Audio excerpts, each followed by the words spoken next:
Welcome to the Fast Race Show. I'm Richard Marks, your host. In this episode, we're responding to Jarman Ben, requested that we did a Intercom pairing.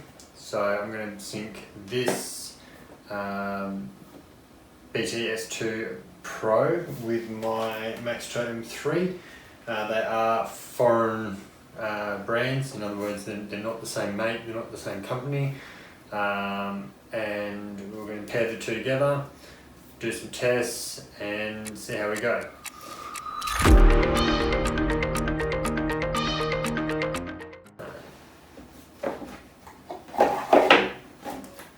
Inside this you've got your manual and the unit itself. I'm not going to install it in a helmet, I'm purely just doing it for testing. I did charge these up just to make sure that we were good to go. So that's pretty much what we've got in the set. Plug it in.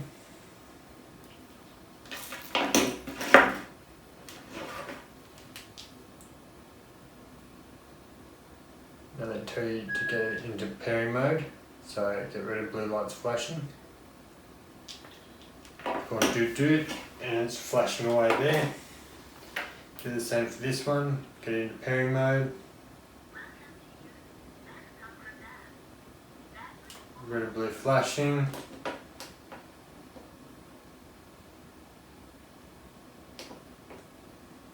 Now we can push the power intercom button.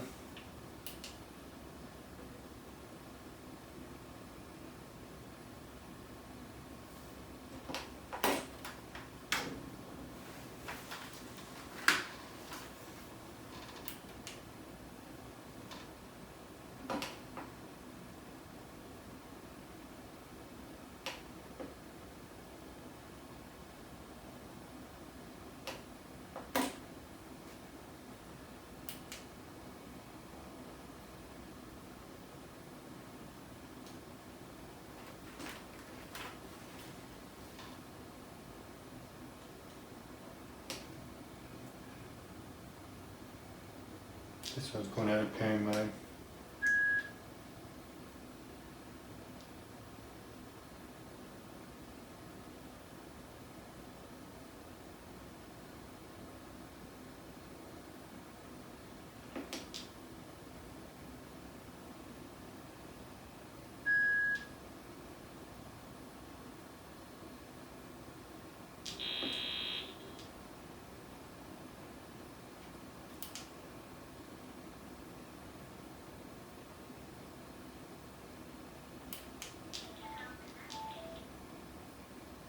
Now we're in connection in this headset with the M3. She said pairing's successful.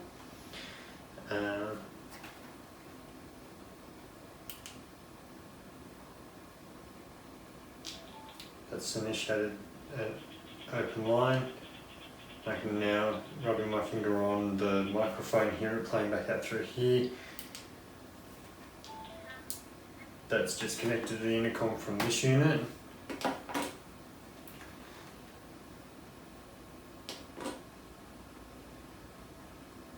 For some reason I can't seem to initiate this unit initiating the connection. So for some reason I can only initiate off this one.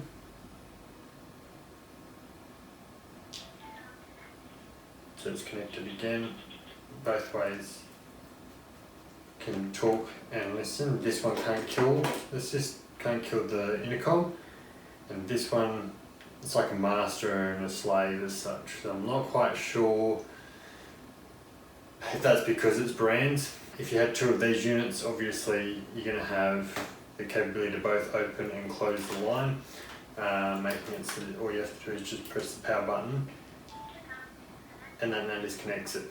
So for some reason this one can't connect to create the link. However, it can passively accept the link. So I suppose there are benefits and issues with that. This person can obviously create the connection.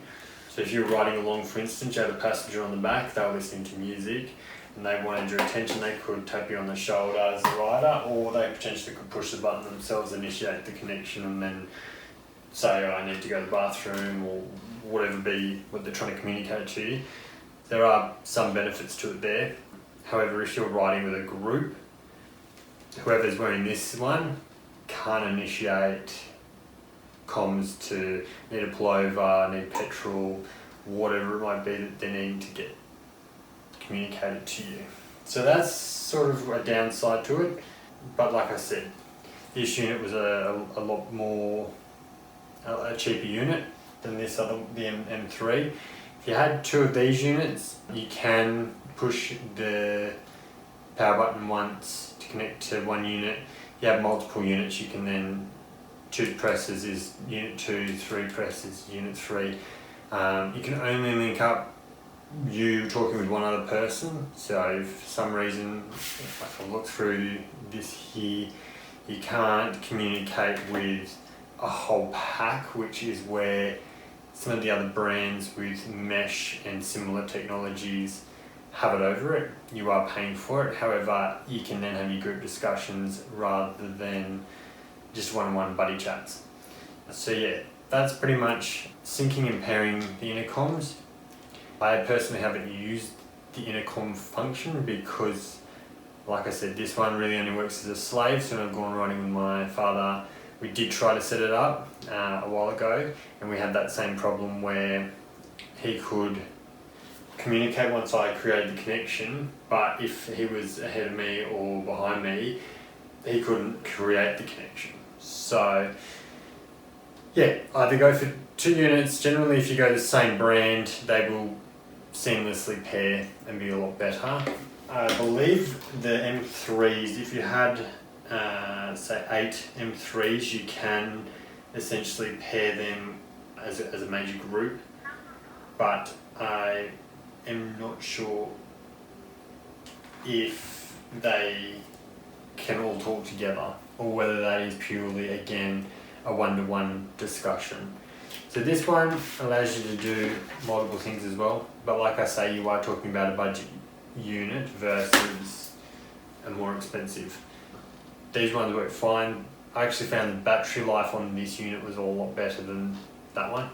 Obviously with the camera and all the other functions, the Wi-Fi, it drains the battery down a lot quicker. This one is purely just a Bluetooth unit. It does have a built-in FM receiver if you're wanting to listen to the radio. And yes, this claims you can do 3 devices. So you can pair with a GPS, another rider, or 2 riders. But A can then only talk to B, B can talk to C, and A can talk to C. But you can't all 3 talk together. So bear that in mind. There are benefits to going to the other brands, bigger brands. If you're looking for something that as a group you can have an open discussion like you would around a coffee table, rather than a one-on-one private chat, which is essentially what you're going to get with this. So I think I haven't done a lot of the mesh stuff, and if you're interested in it, leave some comments below. If you're interested in me doing some research on that, I believe with some of those other units you can actually, the Cena and stuff, you can have private, and you can also then talk in a group as well. So there are benefits. Obviously there are disadvantages obvious going for a cheaper unit. However, this one, again, if you're looking for something just as you and another rider, a Killian for example, perfect unit. It's very basic, very easy to use. Would I recommend it? Yes, like I said, this was a perfect unit when I was using it as my primary. The only reason I went for this was because I wanted the dash cam element as such, because I can use it to commute. Will I put a unit on my open face? No, I won't. I've decided that my open face is me time. And generally, I'm also just on a quick commute, so I'm not going to be wearing my open face for long rides. You do get bugs, you do get all the fun things, which visors and chin bars and stuff provide you that additional protection. So no, I won't be putting it on. The only one I'm going to have my comms on is going to be that. I have ridden with my open face with AirPods in and they work fine, because also you get wind noise in there. The AirPods with the noise cancelling actually work quite well too. Also work quite too well. I didn't realise I didn't have transparency on the other day when I went riding, and my bike I could hardly hear it, which is good and also bad. So yes, if you're interested in finding more about the mesh, I'm happy to do some more investigation and look at what we can learn about the mesh system. However, like I say, as a slave and a primary, if someone's just going to tap you on the shoulder, then you could open up the line, or from behind they could potentially open up the comms if they were behind you. So that would make a great budget unit. The two, you've got somebody with camera recording, you've got someone who can listen to music, phone calls, and also then you don't have to yell at each other, but you want to just stop for a pee break. So yeah, that's all for this episode. If you like the video, hit thumbs up. If you just want to get more of our great content, subscribe, hit the bell notification. We've got plenty more coming, and I'll see you in the next one.